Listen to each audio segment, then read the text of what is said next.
একজন প্রবাসী কখন সে আত্মহত্যার পথ বেছে নেয়, যখন সেই ব্যক্তি পিছে হাঁটতে হাঁটতে হাঁটতে হাঁটতে পিছনে তার আর জায়গা থাকে না।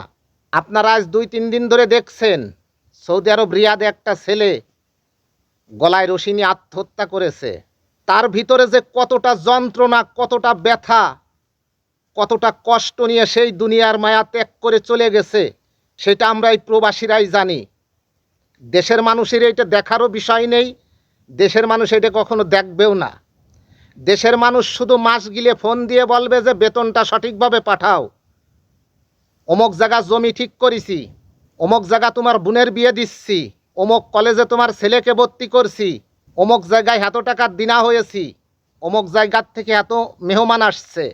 দেশের মানুষ শুধু এইটা বোঝে, কখনো বোঝে না, কখনো ভাবে না যে একজন প্রবাসী সেই দূর প্রবাসে কতটা কষ্ট করে সে টাকা রোজগার করে। আমরা প্রত্যেকেই দেখেছি যে ভাইটা গলায় রশি নিয়ে আত্মহত্যা করেছে।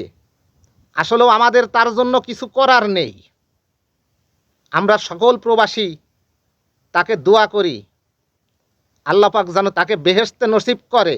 আমি হাত জোড় করে আমার প্রবাসী ভাই বোনেদের পরিবারকে একটা কথা বলতে চাই, প্রত্যেকটা মানুষের একটা কষ্ট সহ্য করার মতো ক্ষমতা থাকা দরকার আছে। আমরা অনেক কষ্টে থাকি, আমরা জানি যে পরিবারের চাহিদা আমাদের পূরণ করতে হবে, তবে এমন কিছু করবেন না আপনারা যে আপনাদের কোনো কথার কারণে একজন প্রবাসী আঘাত পেয়ে সেই অপমৃত্যুর দিকে চলে যায়।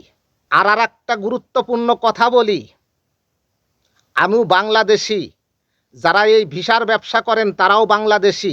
5 লক্ষ 6 লক্ষ টাকা দিয়ে আমরা একটা ভিসা নিয়ে এই দেশে আসি, এমন সুন্দর একটা ভিসা দিয়ে দেয়, সেই ভিসাতে সঠিকভাবে না পাওয়া যায় কাগজপাতি, না পাওয়া যায় সঠিকভাবে কাজ, না পাওয়া যায় সঠিকভাবে বেতন।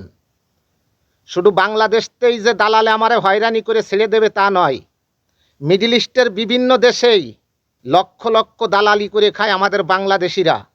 আমি বাংলাদেশি, আমি বিপদে পড়েছি, আমি আর এক বাংলাদেশির কাছে যাব, সে টাকা ছাড়া কিছু চেনে না, সে টাকা ছাড়া পারবে না আমাকে একটা কাজ দিয়ে দিতে, সে টাকা ছাড়া পারবে না আমাকে একটু উপকার করতে।